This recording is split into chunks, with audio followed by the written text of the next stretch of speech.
Also, no. More about gel coat. When the fourth... Don't you call in the... More importantly.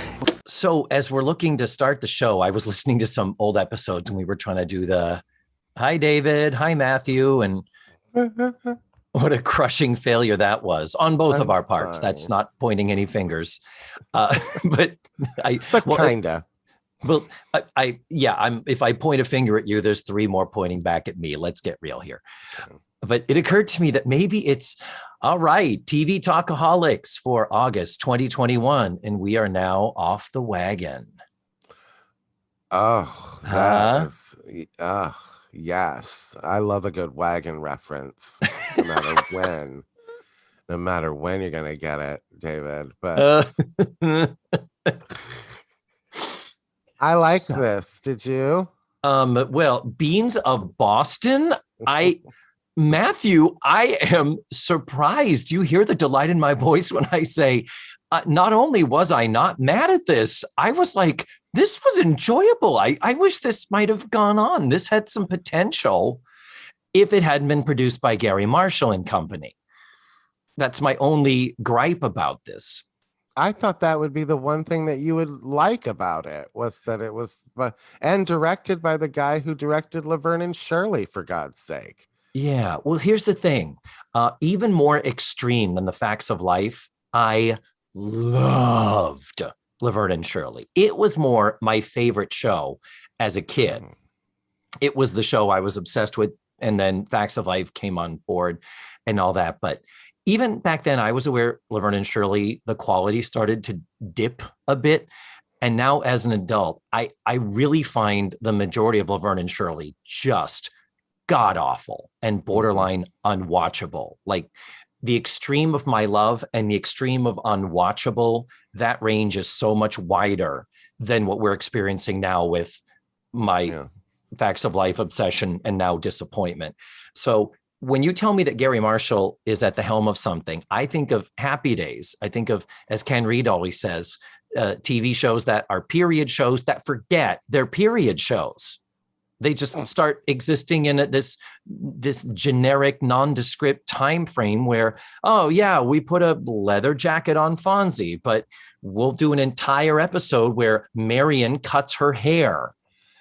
And it's like, yeah, she's not wearing the updo anymore. And now she is wearing literally a 1979 housewife hairdo.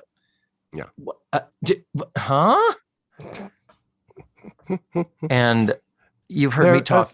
Especially with this one, I feel the same way about Alf. Like I lived for Alf as a kid. Oh. I watched it every weekend.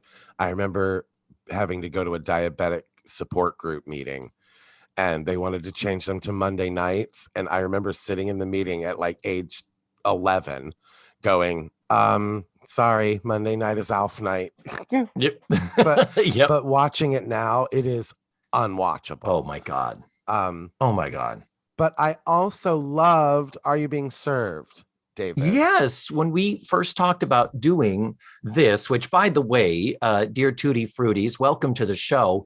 We're talking about Beans of Boston, which was a 1979 pilot for an attempt at doing an American version of the British hit Are You Being Served? And it did not go to series. CBS opted not to pick it up. So all that remains is this one singular episode that CBS had paid for. So they said, fuck it, we're running it and we're selling sponsorship and taking the money.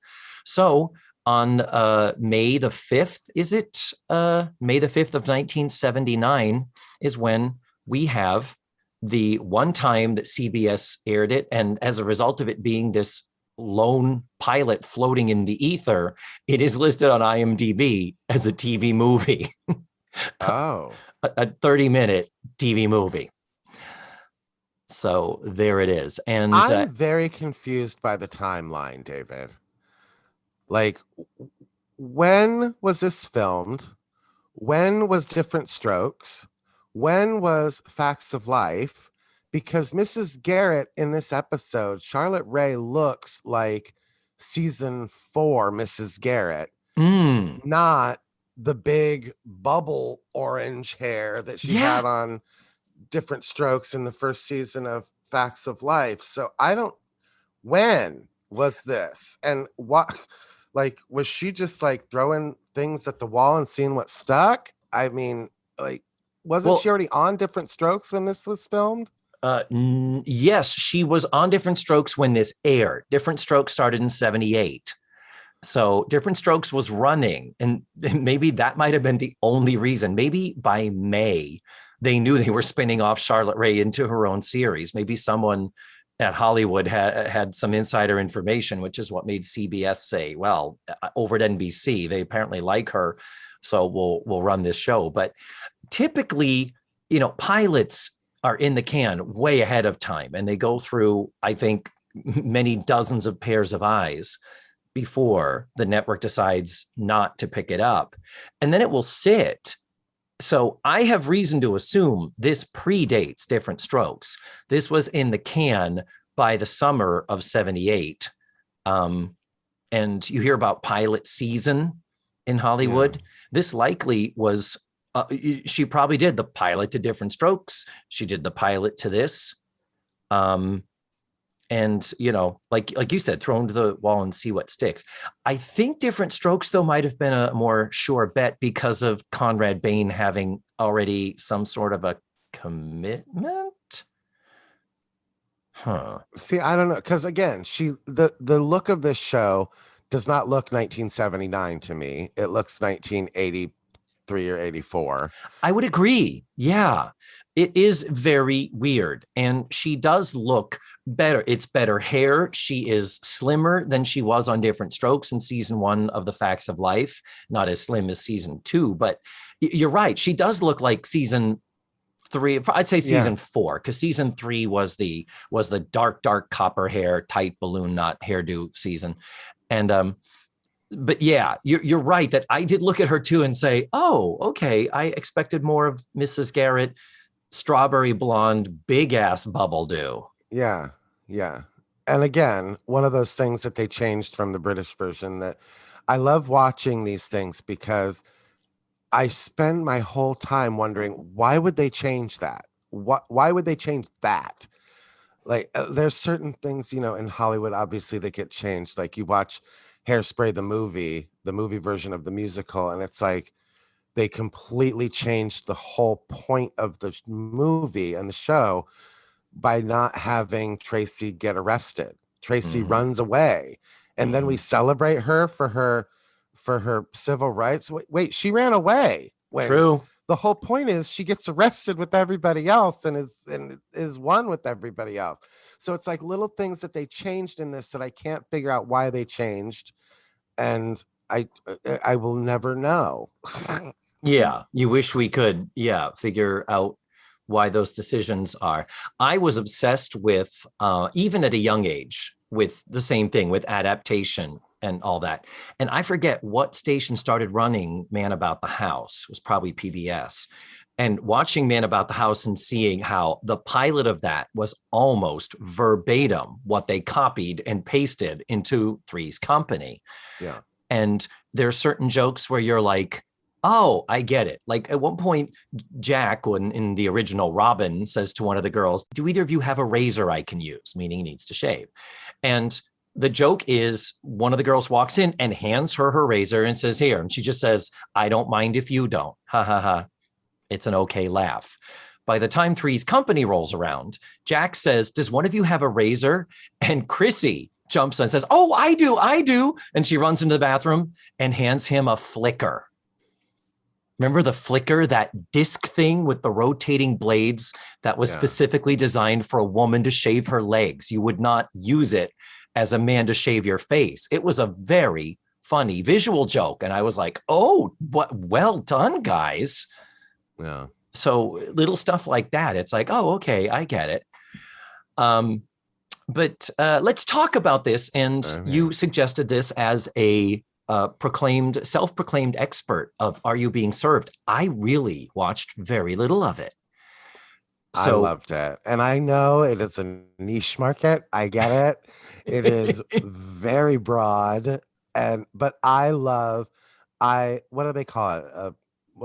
Anglophile people that are. Yeah, you're an Anglophile. British. Yeah. Because I watch Gogglebox, David, and which is just British people watching TV. I don't know what that is. It's a show that's been on in the UK, and it's just they film people watching TV, and they're British, so they are adorable, Yeah. hilarious for reasons that they don't even mean to be, Mhm. and charming and kind and fun. You know how like when you watch British Bake Off and it's like taking a Xanax? Oh and yeah. it's Oh like, totally. Yeah. it's So just everybody's lovely and everybody's kind. It's a show where they just film people watching TV, and I cannot get enough of it. I cannot. we still, as Americans, we're still quite hypnotized by an English accent. It is kind of magical, and I've always been the same way. But yeah, so they're like what do they call reaction videos? Is that the YouTube? Yeah. I'll send you one to watch. Okay. It is. I know it sounds so stupid, but it's just like they'll like show a house and they'll be like, from Leeds, Izzy and Warner, and then they show these two girls who are sisters who are sitting there, and like they'll be watching a show about pot, and like out of nowhere she'll go, THC, that's what gets you stoned. It's not funny. She doesn't get a reaction from her sister out of it, but the way she says it, and like they watch Strictly Come Dancing, and she goes, and just because of the accent, she goes, "Oh, thank God for Strictly," and just I cannot get enough of it. I will send you a link, and you will. You may Okay. not like it as much, but I love the British humor, and I love that. I was watching this as a kid, and I remember like, you know, Mrs. Slocum's pussy jokes and the way they're delivered, and Yeah. it just I love it, and I'm fascinated with British society, and that's the big thing that I don't think made this show. I'm sorry, I'm getting way ahead of myself, No, do but it. it's the one thing that I think ruined this show for American audiences, because we in America don't have the class distinction Mm-hmm. as strictly as British people do. Mm-hmm. So like there are jokes in the British version where they talk to Miss Brahms and she says, "I live in a detached house," which is garbage to somebody like Captain Peacock, but to someone who's dead common, that would be like a move up. You know what I mean? Like, Yeah. so the British people are like, oh, a detached house. She might as well live in a caravan, which is a trailer in America, by the way. Good to know. Good to know. So it's like the immediately the class distinction that made Grace Brothers and Are You Being Served funny, or gave them so much of their humor, is gone already from the American version. Yeah. And it's weird because we are supposedly a classless society, but we know that's not the case. But yeah, it is not nearly as much of a big part of our culture. Yeah. And I grew up watching, I loved Benny Hill as a kid. Benny Hill was fucking hilarious, man. And how he wrote 20 jokes and made 30 years of TV shows out of them, I do not know, but he managed to do it. And it was always one of my favorites. And then as I got older into high school, that's when Monty Python came in. And that was like, that changed everything. I'm a big Python freak. Anyway, let me talk a little bit nuts and bolts about this, and then you can really get me into the whole, Are You Being Served?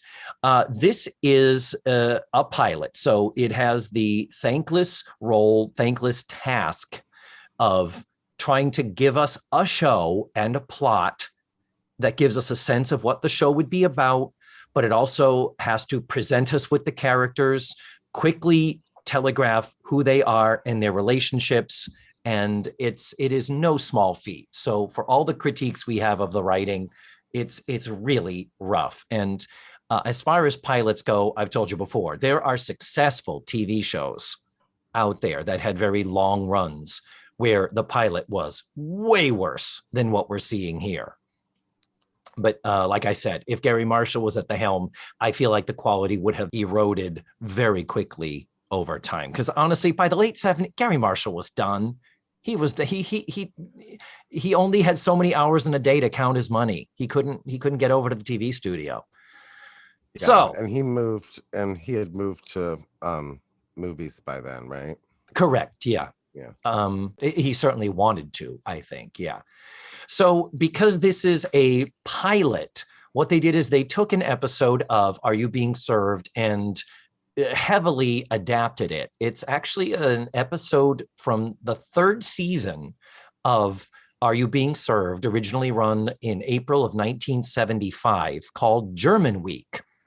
And it is also on YouTube. I recommend watching it. You see a lot of the jokes are remained or were brought over from that version, brought across the pond, as it were. But it's a 29-minute, no commercials. I mean, their sitcoms take up the full half hour in England. And this has the distinction of an actual German couple coming into the shop as customers. And they end up getting fairly outraged because all the German stuff that the staff are trying to push on them, they're like, this is all tourist shit that English people wear. Why would we from Germany come here to England and buy this and go home with it? That, and they're right. But in this couple, the woman was played by Joanna Lumley. Yeah. Pre-Ab-Fab, post-Bond. But yeah, so it was interesting to see her in it. But that scene and those characters are not in the American version. The original series, Are You Being Served, was created by David Croft and Jeremy Lloyd. I think they wrote most of them too. Yeah. And but so was this version, wasn't it?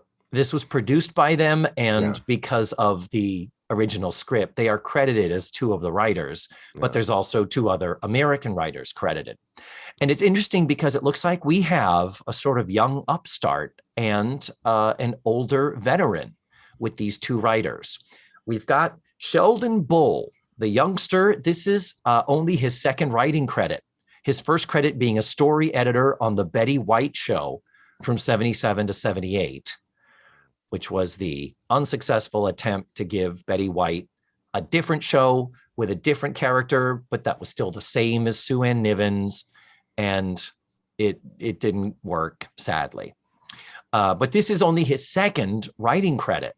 But after this, he would go on to develop and or write and or produce Newhart, Coach, Sabrina the Teenage Witch, and almost all of the episodes of Mom, the Anna Faris, Allison Janney series that just ended like last year. Yeah. So he's still working. He's still in it. So I imagine he was quite young when he did this. If he was 20 when he did Beans of Boston, that would put him in his 60s right now. And likely he's even older. But the veteran, other fourth writer listed, is Bill Idelson. He was born in 1919, so he was around 60 when they made this episode. His credits go way back. He wrote for The Dick Van Dyke Show, Andy Griffith, Bewitched, Gomer Pyle, Love American Style, Happy Days, MASH. And he also acted occasionally. And help me remember, Matthew, I feel like I've referenced this character before. On Dick Van Dyke, he played Herman Glimsher, who was Sally's on-again, off-again boyfriend, the Rosemarie character. Didn't I mention that? Didn't that character come up somewhere in an earlier Let's Face the Facts? I'm not sure. But okay, listeners, this is up to you. I cannot go back and listen to 140 episodes of my show, much as I love the sound of my own voice. But yeah, so Bill Idelson had been an actor, and like I said, he was clearly the veteran here. But putting them two together and adapting the script, like I said, this was fun. I laughed. I genuinely laughed at certain points, not being familiar with Are You Being Served? Okay, that was my next question. I was wondering if you had seen the original that it was from. Because it's like how a lot of people watch the first episode of The Office. It is almost word for word at the original British Office. Yeah. But This isn't word for word. No. But again, it's weirdly changed. So keep going. Anyway. Yeah. So yeah, now next thing you know, I always love to do, Matthew, is talk about what else was on television that night. May I thought you were 5th. going to talk about the girls' ages. Okay. No. May 5th of 1979. I would love to talk at length about what else was on, but I cannot. Why? Because our beloved tvtango.com site doesn't have anything listed. It doesn't even have this listed. So all I know is that on this night of television, it was a Saturday night. And so there was nothing listed in the 8 to 9 o'clock block, nothing listed for CBS. And that's the other weird thing, is that this is a Gary Marshall show on CBS. Gary Marshall, everything he did was on ABC. If you look at Happy Days and all of the spinoffs affiliated with it. But what we do have is, we know at 9 o'clock, in the 9 o'clock hour, ABC, Love Boat, and then Fantasy Island. And then on NBC, BJ and the Bear, followed by Super Train. So you lucked out this month. I don't have much to talk about there.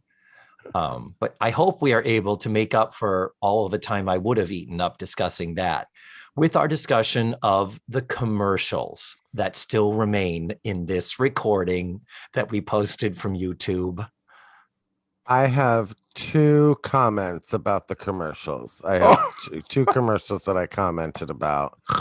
Do you want to talk about the theme song? The theme song. There's okay. As you watch this, and maybe it's just because you're knowing it's going to fail, that you already have this preconceived ideas. The title is wrong, and the theme song is wrong. As I sat down, Beans of Boston, I get it, but it's one of those that you have to see it spelled out to understand, because it is Beane, Beane, possessive. Beans of Boston. When you think of Boston and you're thinking of beans, you know what I mean? It's like Boston's baked beans, the musical fruits. So already it's a mind fuck with the name. I get it's cute. What was wrong with Are You Being Served? They made an Australian version apparently called Are You Being Served that actually ran for a couple of years. And it's like, why? That was my problem. And then that theme song in 1979 seemed very, and I get it, you're setting up how this is an old fashioned, because that's the joke with Are You Being Served, is that this is a firm that refuses to move into the 20th century. But the song is just, here's my story of my shop. I already don't care. I already don't care. It's overlaid on the visuals. And honestly, sometimes you can cut a pilot a little bit of slack, because sometimes they don't have the money to do a theme song. They'll just put some doofer up. Even Seinfeld, the opening credits sequence, the logo didn't look the same. But with this, it's like it looks very much like Cheers. It's like vintage drawings of this old-timey department store, and over the different dissolves of it from slightly different angles, you see bigger buildings popping up next to it, until the final image is this little tiny 10 story store or whatever, surrounded by skyscrapers, how it's just been swallowed up by progress and time. And I like that. That was clever. Like I said, even though the opening was kind of like, okay, this is feeling a little bit Cheersy. But it's Tom Poston singing it as his character, whom we are going to meet soon. But it's Tom Poston, who is 58, supposed to be playing a man in his 80s, would you say? Yeah. Like playing elderly in age makeup. And so he's singing it. Here's my store, Beans of Boston, built in 1888. And it's like, which is I can't even say it's a nod to the original, because the original, it wasn't till like 3 more years when they had young Mr. Grace died, and they brought in old Mr. Grace, who was a younger man in old makeup. Yeah. And they called him old Mr. Grace, like he was the older brother of the 8,000-year-old guy. But that didn't even happen on the original show for another 3 years. So I don't know why. Again, why is Tom Poston in old people makeup? And I'm not mad at him. He's Tom Poston. He's doing with what he's got. But fucking awesome. Yeah. Another question, like why was that? Well, there's always the question when it comes to actors not playing their age. There was a great article years ago, probably before I even moved to Florida, where the Boston Globe sat down 2 veteran actors in their 50s who were just guys with families living the blue collar acting life of doing TV, film, industrial work. And it just said, they didn't know each other. Just said, sit down and talk about the industry, the biz, and your career. And it was a fascinating article. And one of them talked about, they both had kids. It's like, do any of your kids want to go into this? And one of them was like, yes, my son does. And he says, I keep telling him, do all of these roles that you're doing in college. He said, last year he played Uncle Vanya. And this other year, he's going to play this other character from a different country or of a different age or gender or whatever. And he said, I keep telling him, as soon as you get out of college and into the real world, you are only going to be cast to play yourself. Particularly meaning age. You can't, you're Uncle Vanya in age makeup when you're in a college production. But when you're a 22-year-old actor, you won't even be considered. The real world of acting, performing, television, stage, film is you cast the actor that is the right age. Unless it's a black person. Unless it's a black person. Then you can have Cicely Tyson up for the same role as Rudy Huxtable. Or on the Jeffersons and Good Times, you can have wives that are 20 to 23 years older than their husbands. Well, just because white people ran television and white people could not tell the age of black people. That's really what it comes down to. So that's why Estelle Getty on Golden Girls was so weird in that they aged her. Now, the smart thing is when you do need somebody really old, you're smart not to cast an 80-year-old because they may not live to see season 3. Right. But on the flip side, Maude. Look at the episodes in the first couple seasons when Rue McClanahan first shows up, and she's supposed to be Maude's friend, Maude's contemporary. Rue McClanahan is a decade younger than Bea Arthur, and they attempted initially to age Vivian and make her look older to match Bea Arthur. And it is so odd. It is so fucking weird to watch now.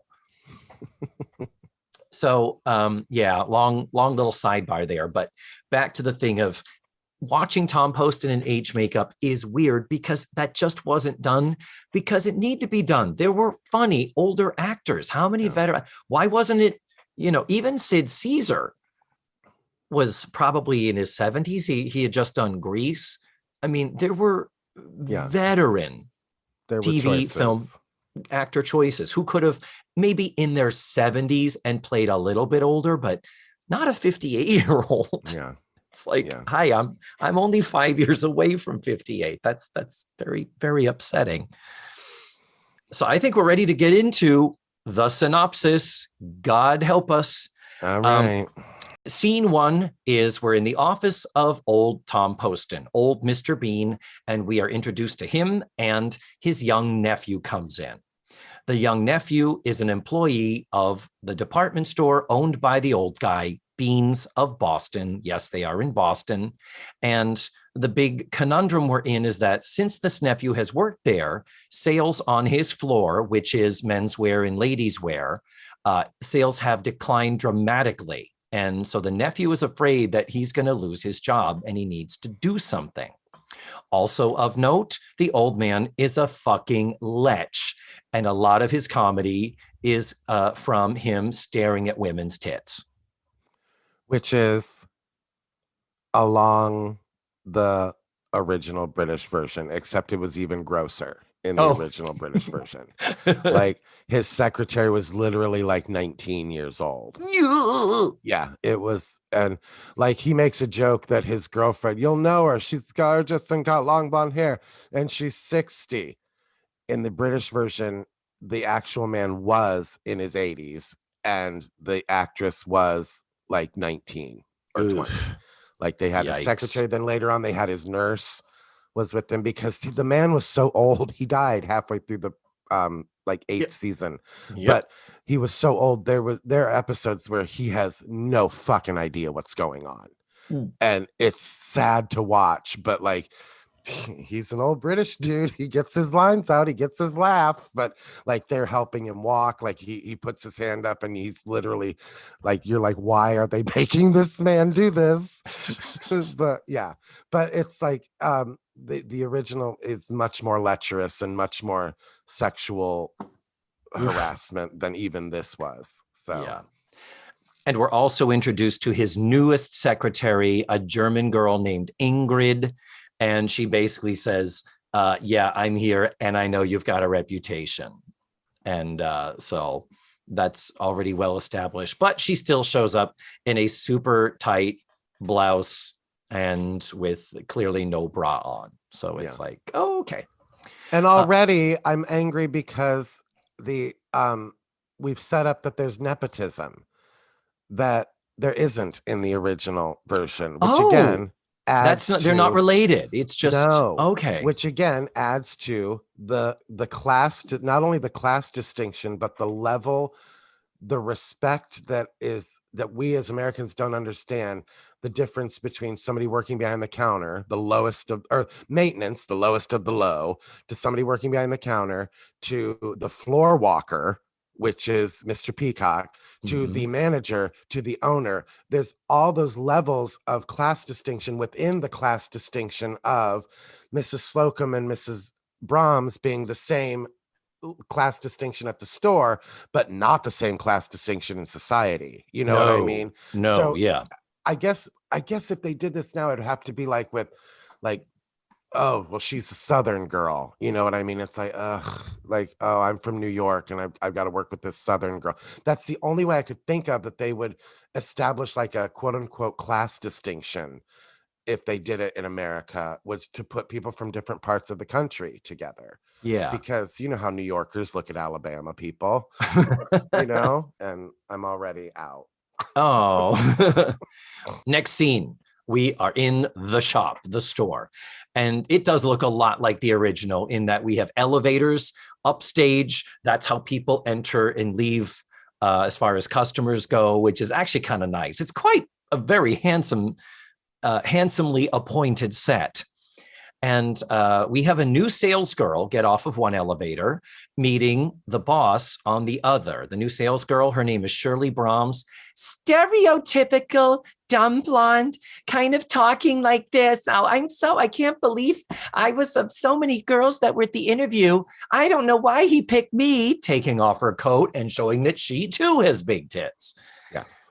And the boss, Mr. Peacock, the stuffed shirt. And these actors are Lorna Patterson and John Hillerman. Amazing. God, all I could get was, I wrote down, was Bernadette Peters busy? Because we know Sally Struthers was. Because I don't know who she's playing, whether she's playing Bernadette Peters in 1979 or she's playing, because her voice and her line readings are pure Gloria from the first season of All in the Family. Yeah. She's right in that timber, and it's all right up here, and almost Goldie Hawn-ish, but smarter than Goldie Hawn, not quite the dumb blonde that I was like, I just didn't, I mean, she was fine. She was fine. Well, Lorna Patterson, did you recognize her? From Airplane and Airplane 2. In the first movie, she is the stewardess who takes the guitar and starts singing the song to entertain the sick young girl played by Love Boat's Jill Whelan, and her mother played by Joyce Bulifant. We've discussed her before. So yeah, Lorna Patterson is the one singing, "There is only one river, there is only one sea," and she's a great fucking singer. Damn, she's got a voice. And yeah, she should have had more of a career. I was like, I wonder why she didn't work more. She has been married to actor and director, producer Michael Lembeck since 1990. Now, John Hillerman, Magnum PI, that's the big thing in his career. But God, is he not magnificent at playing the deadpan stuffed shirt fuss budget? Yes, but again, why didn't they keep him as a captain in the army? Like he could have, like the joke about Captain Peacock was that he made sure you knew he was Captain Peacock because it was again the only thing he had that gave him any kind of status. So in this situation, I certainly would have kept him as a captain because throughout Are You Being Served, they joke, "Whoa, you worked in the kitchen." You know what I mean? Like it was like we found out that he was putting on airs. Like he was, I guess, a captain, but like there's comedy there. Like, oh, we call him captain, captain of, like he peeled potatoes. And Yeah. so I don't know again why they didn't make him keep him as a captain in the army, just to give him some sort of differentiator from the other men, first of all, Yeah. and to give him some feeling of superiority to everybody else. Like, I don't know. I wish they would have kept that, but that's just me. John Hillerman makes a brief appearance in one of my all-time favorite comedies, all-time favorite films, What's Up, Doc, with Barbara Streisand and Ryan O'Neal. And it's the same type of a character, and he is a fucking genius. It's like one scene. You know, he was on that set for one day, and he has such an impact on this movie. I just adore him, and I never watched him on Magnum PI. So this is the John Hillerman I love, this type of character. As we continue to meet the staff as we're starting the day, we now meet Mrs. Slocum, played by this young-ish actress whom we had previously seen on a lot of commercials and Car 54, Where Are You? And Sesame Street. And her name is Charlotte Rae. And the joke is she's fanning her eyes and they say, what are you doing? Are you all right, Mrs. Slocum?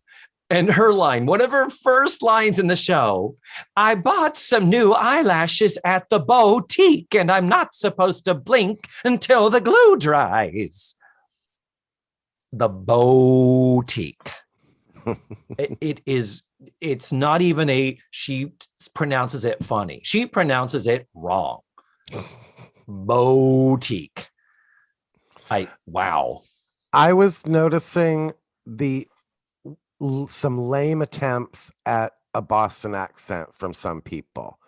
Like, and it just never came through. It never came through. I didn't hear anything from anybody. Nobody in Cheers had a Boston accent either. No. But so I wasn't expecting it, but I did hear, I felt like, maybe it was just me hoping, I did feel like Charlotte Rae attempted a couple times. But I think, and I've racked my brain, David, I think she was the perfect person for this part. Considering Molly Sugden from the original in the UK, she is the perfect American counterpart of Molly Sugden had they let her be Mrs. Slocum. Yes, I agree. I think the writing was a little touch uneven. And there was a point when she was talking kind of Charlotte Rae. And then there were other times when she was trying to go for a mid-Atlantic kind of a sound when she was sort of trying to talk down to them. And I don't know if that was her. Which is part of the original British version. It's part of Mrs. Slocum's character. Again, oh yeah, it's like when I'm dressing down someone, it becomes this very big type of talking to someone, and then when you catch her off guard, it was get out of me face. I was so. I just again, why did they change with Mrs. Slocum? Why did they change the fact that in the original British version for fucking how many seasons was it on? 13 years or something like that? I think like 10 seasons, but yeah, I think it was over 13 years. Yeah. And we keep saying seasons. We are aware that the English call seasons a series, and I do not agree with that nomenclature. A series is an entire show. A season is one year's round of a show. So there. And a series over there is 6 episodes, by the way. So this thing was on for 13 years and has 69 episodes. Yeah. 13 years and 69 episodes. Mrs. Slocum's hair was a different color every week. Mm-hmm. And never mentioned. Not once. No attention was ever drawn to it or anything. Not even a double take. Not even an interesting, like, her hair is green this week. Like, no, I did not know that. Yes, the curtain would go up and her fucking hair was blue, or her hair was pink, or her hair was fucking green, or something. One time it had the queen was coming and it had red, white, and blue in it. So again, just a stupid British fucking thing that that is hilarious. But again, I don't know why they wouldn't give her that just to play with. Well, maybe it was coming down the pike, but sure. I agree with you. It is great casting, and she is funny. She gets all of her laughs on the show, and quickly we establish an adversarial relationship between her and Mr. Peacock, as well as the fact that she is older and definitely a more traditional woman of more traditional values. She notices the new girl, Shirley, and certainly registers her body. And she says, "Mr. Peacock, she is dressed better than I am." And he says, "Oh, no, she's not. It just looks better." Yeah. That's a good joke. I like it. And then as we continue, let's keep meeting the new staff. In comes Mr. Humphreys and Mr. Lucas. And let's just go right straight to the archetypes. Mr. Humphreys is the Flaming Queen, and Mr. Lucas is the Casanova. Yes. And the original show, Mr. Lucas was the star. Oh. It was a pilot. It was a show for Trevor Bannister. That's right. He does get first in the credits, in the end credits. Yep. He does get top billing. Now that I remember, it wasn't until the second series that they realized, oh, the standouts are Mrs. Slocum and Mr. Humphreys. Mm-hmm. So and also they realized it was more of an ensemble than it was, but it was all about this. It was supposed to be about this Jack the Lad character named Mr. Lucas, a young guy working against the old establishment. That's what the whole point of Are You Gonna Serve okay. was. Okay. But they quickly abandoned that, and he became part of it was running joke, but it wasn't the Mr. Lucas show. Yeah. And Mr. Lucas is played by Larry Bishop, a character actor who has done a lot of things and you recognize from stuff and you don't know what it is. But Mr. Humphreys is played by Laugh-In star Alan Suze, who literally, before it was fashionable, made a career of acting like a big fucking flaming queen. Yeah. And that continues here. I always referred to him because when I saw him, I was like, he's that guy that I know I've seen him, but I have no idea he's got nothing to his name other than Laugh-In. But when I saw him, I was like, ugh, it's like they couldn't get Charles Nelson Riley, or they couldn't get Charles Nelson Riley would have been perfect in that part, or Paul Lynde, because they are so used to playing that character without tipping their cards, without tipping, without letting you know. And that was what the brilliance of Mr. Humphrey's character for 13 years. We all knew he was a flaming queen, but they never once said it. Oh, and he never. Years. Wow. And to his, I mean, we've got two things going on here. I feel like the writing went a little more pointedly in that direction. The writing was very unsubtle as far as these two characters have arrived late because Lucas had to pick up Humphreys and give him a ride to work. And Humphreys is like, oh, I've never ridden on a motorcycle before. I just reached around and held on. And then later, when Lucas is talking to young Mr. Beane about the new girl, and, you know, are you hitting that? And he's like, well, I'm working on it. And he says, well, she's totally into you. You can see that. You just need to make some eye contact. And then he says, like this. So the two of them are practicing their sexy eye contact on each other. And Alan Suze walks up, sees the two of them looking, and he just goes, oh, there goes my ride home. I'm doing my Pauline voice because that's literally what it kind of is. It was written for Paul Lynde, it looks like. Yeah, but at the same time, it was really obvious. There really was no question about that whole thing. You know, at one point later, when we're, you know, checking on the sales for the day, the older clerk says, I almost sold a German coat, but the man was actually looking for something with broad shoulders in Harris tweed. And Alan Suze says, aren't we all? And Alan Suze, there is no subtlety there. There is no subtlety. If there was a wink or a talking out of the side of your mouth, no. He is talking out of the front of his face into a goddamn megaphone. The British version, I feel like, and I don't think that's a word for word joke because there are a couple of them. I feel like in the British version, they wouldn't have tipped it that far. He would have said, story of my life. Yeah. Because that leaves like, oh, I'm not that. And you know what I mean? It leaves a little more ambiguity to it. They're always looking for that when I'm not that person. Or it could be taken like, I'm always looking for somebody in that. Yeah. So you should be a writer, Matthew. Seriously. This show would still be on if I were writing it. Goddamn right it would have been. So then they're like, basically it's morning and they've got cloths over the stuff in the store. That seems really old school that they're removing cloths, like white sheets.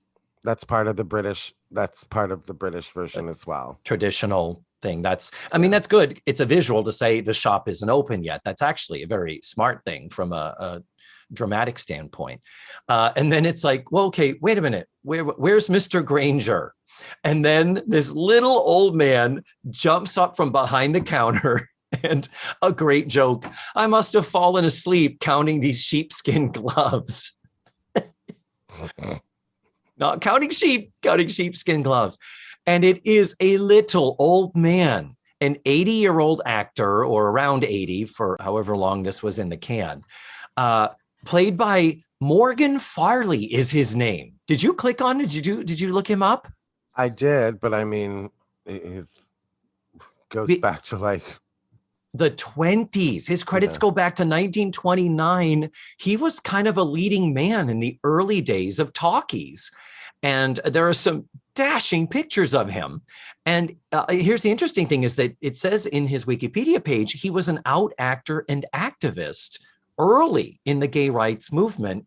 He was a member of the board of One Incorporated, which was the first public gay rights organization, and also put out a magazine called One Magazine. I didn't even know that in my knowledge of gay history. But so he was gay and out and proud. He's little tiny old man. And he's got interesting, when you see a little old man with perfect teeth and a lot of hair, immediately you think, oh, fake. Wow. Yeah. Well, here's the deal. That hair is his. Look at other pictures of him from around that time. That he has a full head of hair for his entire life and career. Amazing. Teeth, I cannot imagine are his. But anyway, he's so sweet looking, though. I think he's adorable. I loved Mr. Granger. And I'd love to find some of his early films, see what was he like as an actor, and I'm sure playing romantic scenes with women and stuff. Anyway, this basically the staff is all here now. So young Mr. Beane, I say young Mr. Beane because I can't think of his name, but it's the nephew is who I mean. Franklin. But the old one is Frank, correct? Yeah. Yes. That's why, again, this nepotism is already fucking with you. And it doesn't help that this actor, as good looking as he is painful. Like, oh, really? He can't deliver a fucking line to save his life, David. Every scene he's in is just being dragged. He is the sludge that they are trudging through to get through every scene. bless his heart. And again, the sexual tension is supposed to be between Miss Brahms and Mr. Lucas, not between Miss Brahms and the manager. And the manager is supposed to be completely unaware of the personal lives of these people because he's the manager. I don't buy you people are beneath me. You're right. That level of again class distinction that just doesn't exist. So anyway, well, that's a good point though. As far as it's kind of like that's crossing the streams. Yeah. The fact that in the original series, you've got the old guy who owns the store, manager, and then the 6 staff members with Peacock being in charge of the other 5. Yeah. That's it's all about hierarchy, and they're crossing those dotted lines. And it's so, and part of the original was ridiculous things like, again, showing the old establishment and Mr. Lucas, like, what the fuck is it like this for? Like Captain Peacock as the floor walker was not allowed to wear a bowler hat. Really? Bowler hats are reserved for management and above. And Mrs. Slocum has her frills on her wardrobe for her around her neck, and these are supervisor's frills. You're only allowed 3 frills, Miss Brahms, because you're not a supervisor. And it's like that kind of thing. And the floor walker has to wear red carnation that distinguishes him as the floor walker. So it's like all these kind of old school things. And a customer never went up to a person behind the counter.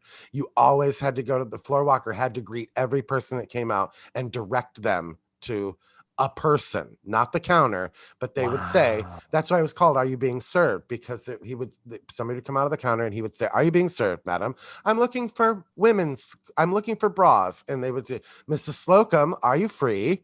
I'm free. And then that's how the hierarchy worked is gone from this. So it's like they're all just, I get it, but well, hierarchy and the pageantry of it. That is fascinating. And this, I didn't get any of that. And having watched only the German Week episode, now that you mention it, I'm like, okay, I see that's there just as an undertone. But over the duration of the series, that must be really, wow, you must be really angry at this. I do love there's a little wink to the British version with some British humor that comes through in this little scene when they're talking about the figures, because one of the episodes of the British version is called Our Figures Are Slipping. But it's like she said, Mr. Granger says, nothing is happening in my trousers. And Mrs. Slocum says, my underwear's been down for weeks. Mm-hmm. That's British, delightfully British humor. And yes, that's what the whole freaking 13 years of the original show was all that. And that's why Philip Nolan fucking hates it. No. I used to tease him about it all the time because it's just so silly and makes me laugh. But well, and you fell in love with it when you were younger, when you were a kid. Yeah. Right. So that's part of what the whole thing is, because Philip's my age. So it could just be it didn't hit. And a lot of it depends on when did the shows come across the pond. 1990 is when it started showing on. Okay. Well, that's it. PBS over here. You see, by 1990, Philip Nolan and I were already out of college and, working adults. We weren't consuming TV and media the way we would have been even 5 years prior. So, but those jokes. And again, you don't get the joke of Mr. Humphreys when he answers the phone in this scene. You don't get it? I think it's pretty obvious. What? I mean, because I didn't feel like Alan Suze was giving us enough of a broad depth of voice to where Mr. Humphreys in the original would be talking up here and I don't know what I'm going to do afterwards. Menswear. When he would answer the phone. And I don't feel like Alan Suze gave us enough to really plant that joke. Like, he's looking in the mirror and he says, that motorcycle ride just ruined my hair. Ring, menswear. Yeah. But you're right. It didn't go that butch. It would have been more fun if they said, okay, we're going to take the Mr. Humphreys from the English and we're going to make him even more is he or isn't, like, we don't know, like even drop hints that he might be straight, like make him more of a riddle wrapped in a conundrum or whatever that saying is. Which they did in the British version. Like there were times when it's like, oh, went out with a lady friend. They'd be like, a lady friend. And he would look at them like, judge me. The whole thing about Mr. Humphreys was he would come in wearing like punk clothes or something, and you had no idea where the fuck he was last night. Like that was the big joke about that character, is what is his life like outside of this fucking place? Because he is living. And the fact that I looked it up and John Inman was like 35 when they first started the show and he looked 16. Anyway, but I did like the couple winks to British humor, but they had to leave out Mrs. Slocum's reference to her pussy. Which is, not only is Mrs. Slocum and the different colors of hair iconic, pretty much anybody who has ever heard of Are You Being Served, if they know nothing else about the show, they do know Mrs. Slocum talking about her pussy. And the delivery of Molly Sugden. It's so deadpan, so earnest, so honest. Just no idea what she's saying about staying at the store late for this meeting. It's like, well, this is going to be tough on my pussy. Yeah. If I'm not home at the stroke of 6, my pussy's hair stands straight up on end. Or like it was cold when like the heat was out and she goes, sorry I'm late, Captain Peacock. I had to thaw me pussy. I had to hold me pussy over the fire for a couple hours. And it's like literally, she calls her neighbor, she's going to be late. And she goes, would you do me a favor? Would you look through the letterbox? And if you can see my pussy. And it's just so fucking good. And obviously in America could never get away with that. Not even, I mean, even if she said my cat, it wouldn't, it's a wasted joke. Yeah, that was still too racy for American television. I mean, Alan Sue's character being that flaming, we did have Billy Crystal on Soap just a couple years before. Soap started in 1977. So at least we had that. And of course, the Charles Nelson Rileys, the Paul Lynns and all that on the game shows. And but I worry if it had gone on and this had been a series, if we as gay people now would look back at that and be like, ugh, there we are, the joke. There we are. Maybe. There we are, the cartoon character. Maybe. For fuck's sake. So, but in the words of Harvey Fierstein, visibility at any cost. Yeah. He was always said, he goes, I don't care if there's a big flaming screaming queen in my movies and TV. I am a big flaming screaming queen. That's fine. I am the sissy, as he would say. Yeah. And so what happens is young Mr. Beane calls a staff meeting and says, okay, sales are really bad and I've got to do something to boost our sales. And all of the other department stores in town seem to be celebrating international things. They seem to each be picking a country. And so we're going to do the same thing. And therefore, we are going to have a German week here. Everything here that we sell, new merchandise, is going to be German themed. So then it's like, oh, okay. And then the stuff, I guess he's already ordered the stuff. So then it's delivered fairly quickly. The delivery man, I guess he's also just kind of the general grunt worker, stock guy, the African-American gentleman, maintenance man. Maintenance. In the British version, that character is the maintenance person. He's basically we need somebody to bring stock in. We need somebody to bring a display case in. We need somebody to be working on the elevator. We need somebody he's basically the jack of all trades. Okay. Yeah. Well, he is the only African-American or the only non-white member of this cast. It's Don Bexley, mostly recognizable from being in Sanford and Son. And And what did you say? He was also in the Grady. spinoff? Yeah, there was a spinoff of Sanford and Son. Yeah. Fred Sanford's friend Grady got his own show. Yeah. It Well- lasted it was like almost as bad as Florence getting her own show off the Jeffersons. It was like one of those. The wonderful checking in. Yeah. But Came back she 2 was weeks later and we pretended that never happened. exactly. She was like, put it in my contract. I've seen this happen too much.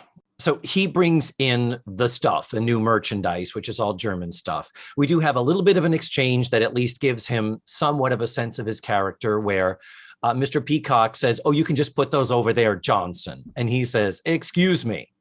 And he says, I work here just as you do. This is a status thing again. Wow. Now I'm thinking in those terms. But he says, I believe you call everybody else Mr. My name is Mr. Johnson. And he's like, okay, fine, Mr. Johnson. And the punchline of that is, thanks, Peacock. Ha ha. And part of that character in the British version is that, again, the status is made fun of because he's the lowly maintenance worker. But every chance they get, they use him to remind them that he's got a union and he gets paid overtime. So he's always the one with money. He's always the one who can say, like, who can actually tell these people, like, go clean that off. He's like, it's my union break. Suck it. And like, so it's like, again, fucking with the status quo and the status of hierarchy. Yeah. Because the floor walker is supposed to be able to tell him what to do, but he's like, union, suck my dick. Yeah. And then pulls out a wad of cash and goes, how much do you need? While they're all talking about how they make no money, but they all feel that they're better than him because they're not maintenance people. Again, another level of comedy that I would like to have seen where they took it. It's interesting that they made him black. I have a feeling it would have gone in that direction, more of a race thing than we would have heard Jive Turkey at some point pretty soon after the pilot. Well, he does come out in fucking Bojangles at the end, for Christ's sake. So. in the German like war helmet with a spike on it, just like as an afterthought. Yeah. Oh, we're paying him, put him out there, make him dance. That's our visual button. So we do have some dialogue that is lifted from the original British one, where they're looking at and, making fun of all these weird German words that are on all the boxes. And we get Mrs. Slocum saying, what is this? Sex Unterhosen. And then someone says, Unterhosen means underwear. And she says, like panties? And Mrs. Garrett, Mrs. Slocum says, I'm not selling German sex panties. And then Mr. Peacock says, sex is the word that they use in Germany for six. And then Shirley says, what do they use for sex? And he says, the same thing they use here.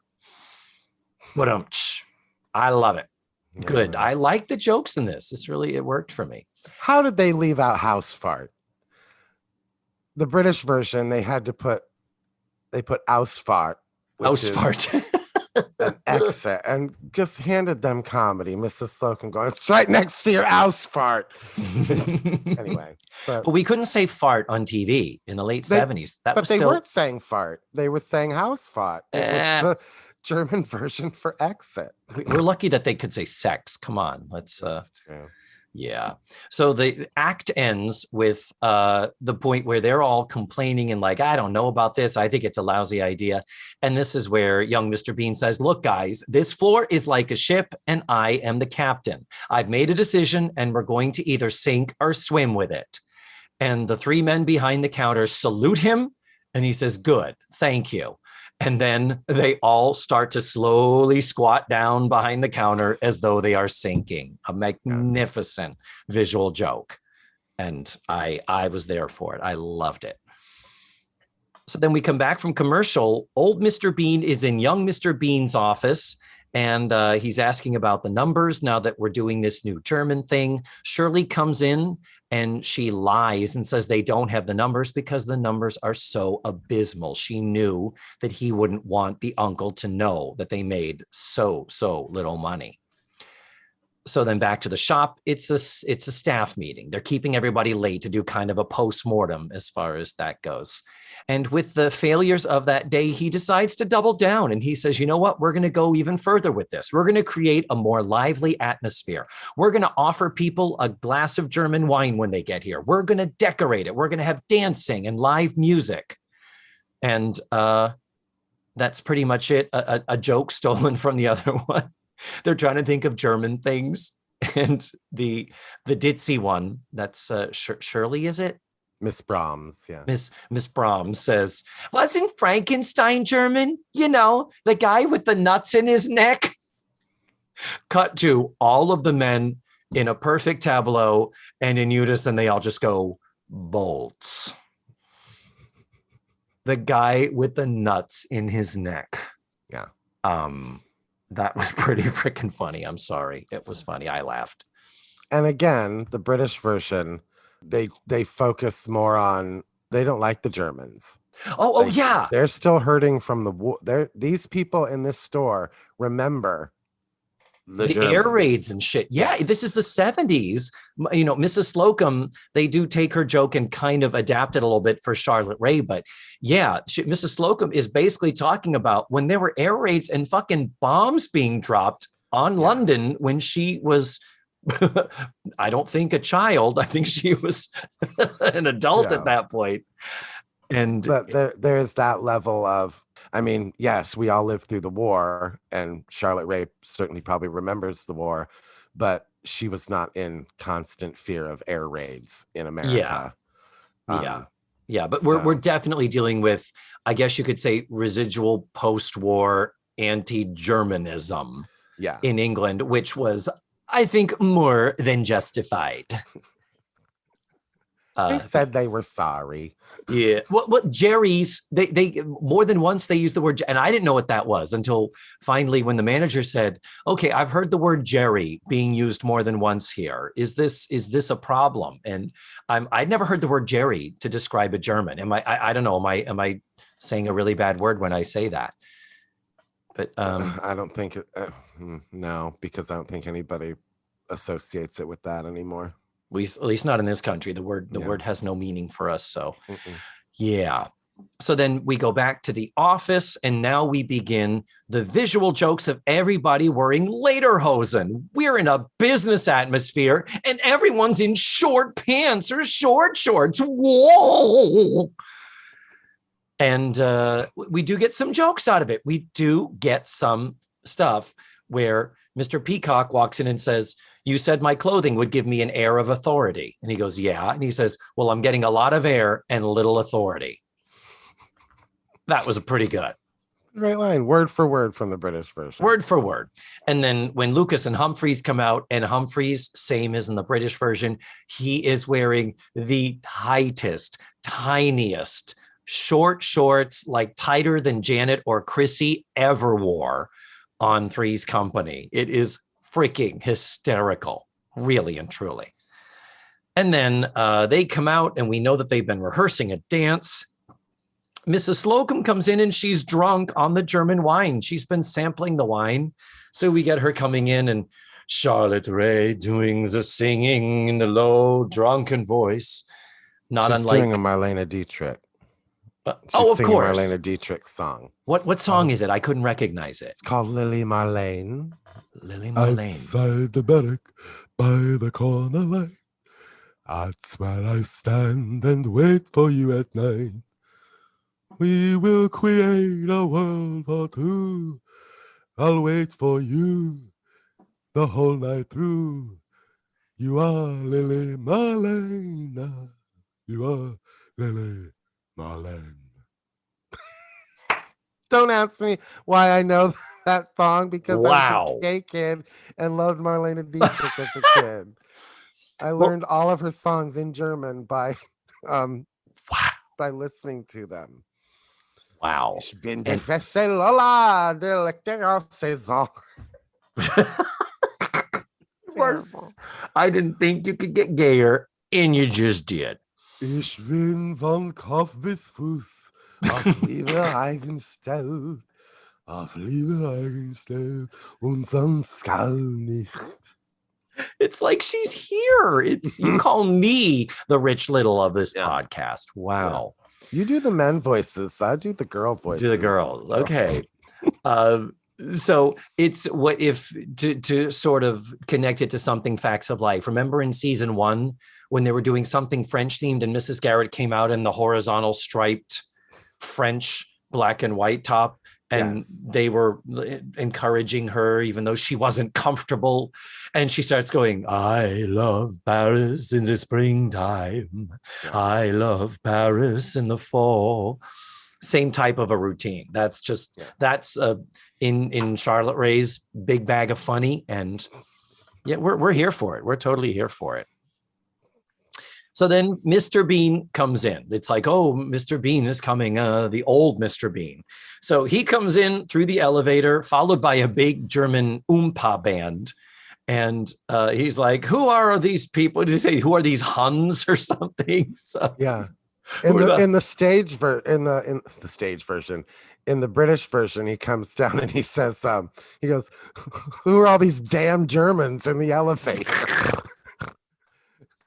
But he goes, what's with the Huns or something like that? And the joke is that they are dressed as German band, but they are indeed a mariachi band. Yeah. When he says, who are they? He says, I went to the trouble of hiring an authentic German band. Are you ready? And you hear, si, senor. Yeah. And they start playing this German Oompa song live on the stage. And they have a full-on choreographed dance, which they did in the original version as well. And the dance is broken where Mrs. Slocum insists that Mr. Peacock, making the slap move toward her, slapped her a little too hard. And so as they're demonstrating, you're supposed to slap like this. I did slap you like that. I'm going to slap it. So it kind of escalates into almost a brawl. And it's pretty freaking funny and absolutely absurd. Yeah. Absolutely absurd. And I love that is one of the lesser absurd things that happens in the British version. Wow. Like, oh, David, you have to treat yourself to watch Are You Being Served? I guess I do. It is fucking ridiculous. Okay. I mean, it's like, it's just ridiculous. So anyway. So in the post-mortem after this whole thing and the dance and all that, it's young Beane is just like, okay, this clearly was a disaster. And the slapping escalates to, this is only for the American version, with Mrs. Slocum turning to slap Peacock really hard. She misses him and hits young Beane, and he flies into a table of food and a display that crashes down. It's a big physical bit and pretty funny and effective. It's pretty bad looking. It looks pretty disastrous.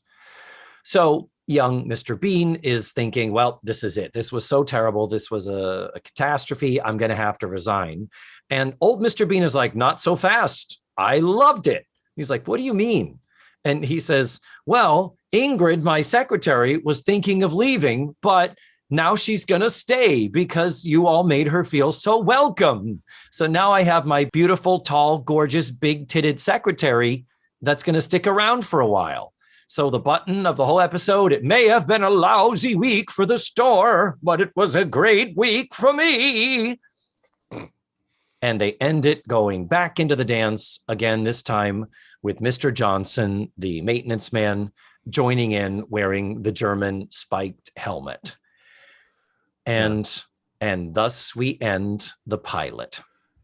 And I do enjoy that the British version, that's how they would always end. The British version was always like a close-up of the person, like on the side, like with it was always just like the British version is done like a stage play. Oh, totally. It's very obvious that they are just literally going from scene to scene. But I really, really enjoyed it. I was not mad at this at all. And if the original series is even better, then I guess clearly I need to add it to my list of over 10 bazillion hours of shows I need to watch. It's just something you can put on at the end of the night and know that you're not, that mainly you're going to be like, what the fuck? I think the best part of all of this David, is the commercials that they left in. Oh my God. We have shit to discuss. Oh my God. Do we want to start with the very first commercial after the opening theme before the show even starts? This is in the YouTube video, Tutti Fruities. You can see this. The first commercial is for, I almost said KFC. It's actually Kentucky Fried Chicken. That's what they called it back then. Yeah. And why don't you describe what happens in your thoughts? David, it opened up Pandora's box. Like how they're pushing Kentucky Fried Chicken as the healthy option, David. The line is, we're eating out, but we're eating right. Yes. How bad was fucking McDonald's and fast food that Kentucky Fried Chicken was the healthy option? Was Kentucky Fried Chicken the fucking sweet tomatoes of 1979 or what? It's one of those, did we understand so little about health? And did we clearly not have access to the internet to verify facts or whatever? But yeah, the commercial, we see a family maneuvering their way through a carnival. And as they're going through the carnival, it's one of those, the announcer is talking to the people on camera. So it's like hey, where are you going? Yeah. And the kids are like, we're going to get something to eat. What you going to get? Pizza? Nope. Burgers? Nope. Tell them, Dad, we're going to Kentucky Fried Chicken. Why? And the rationale is because the Colonel uses only fresh grade A chicken. Yeah. That they batter, dip, and drop into a vat of oil that grade A chicken absorbs and sends your cholesterol through the roof. Yeah. This is when trans fat was acceptable. Yeah. Like, it was, I don't know. They were basically frying it in lard, for God's sake, back then. The simpler times of 1979, Matthew, when trans fats were acceptable and trans people were not. Yeah. Mm-hmm. Which made, I will say it, I would like to taste, like, because when Chicken McNuggets came out, they were delicious. Oh my and they God. were dipped in, like, not vegetable oil, I don't think. Were they? No. It was probably like suet and lard and animal. Like, yeah. Like, I'd like to taste them now as an adult and see if, like, I can, like, oh, what's the difference between one that's quote unquote healthier today than the fried chicken because Kentucky Fried Chicken, while it is delicious, it's not like you eat it now and you're like, oh yeah, God. I mean, compared to like Publix chicken, Publix is one of our local big grocery store chains. Yeah. Their fried chicken, I mean, KFC tastes like crap compared to the Publix because it is fresh made at Publix. KFC, it allegedly is made on site, but the corners they've cut over the years with that recipe. KFC, I can't remember when I had it most recently, but it's like, this just does not taste this. It definitely, no fast food tastes the way it did when we were kids. No, absolutely not. I've had friends who've traveled overseas and said, with different regulations of how they prepare food in other countries and in Europe and stuff, it's like they've had McDonald's and gone, oh my God, this is it, and I'm sure it's like, and you're going to have a fucking heart attack and keel over dead in 5 minutes because God knows what awfulness it was prepared in. But anyway, so yeah, I agree. And I watched this with Steve Miller, my best friend. 2 days later, he said to me, by the way, I'm still giggling at KFC. Oh, and the slogan that ends it, it's like the song in the jingle. It's nice to feel so good about a meal. Kentucky Fried Chicken. And we won't even talk about the nightmare fuel of a quote unquote theme park that they are walking through, where there's these big orange and yellow fur characters that don't resemble anything human. It's like, no wonder you're leaving the theme park and not going to the hot dog stand or the pizza booth. It's like friggin' your children are traumatized, I think. Well, these are the era of HR puffin stuff, right? So I guess you're right. I Yeah. don't know. Yeah. If I Sid and Marty wasn't Krofft around. were making TV, then those weren't the weirdest things we were seeing. What What other else about the commercials? commercials? What other commercials did you have thoughts about? The other one I enjoyed was Anatomy of Seduction, Yeah. the TV movie of the week with Rita Moreno, wasn't it? Was Rita Yes. Moreno in it? Yep. And her son's dating a woman that's her age. Yes. It's about a divorced mother having an affair with the friend of her college age son. Yeah. And the son in the relationship, not the son, the friend having the affair with the older woman is the son of Rita Moreno. And one of the clips is just Rita Moreno emphatically saying, she is my age. Yeah. And it's like, oh, honey, you ain't been in Hollywood long enough and it ain't going to get better. To which the woman who's having the affair says so emphatically, why can't I have the one thing that makes me happy? Really? That 20-year-old making you happy? Okay. Well, again, anatomy of a seduction. I think it might be a part of his anatomy. She's saying is the one thing. That's true. That could be there. Yeah. Any other commercials of note before we head on our way? There was one at the end where the cereal commercial. You mean Kellogg's Graham Crackos? Yeah, I do. Crackos with an apostrophe. Yeah, apostrophe. Not plural. Graham Cracko apostrophe S. Really, Kellogg? Yeah. Really? But my question about that was the milkman shows up. It's the milkman saying, oh, look at this new cereal. Goes great with milk.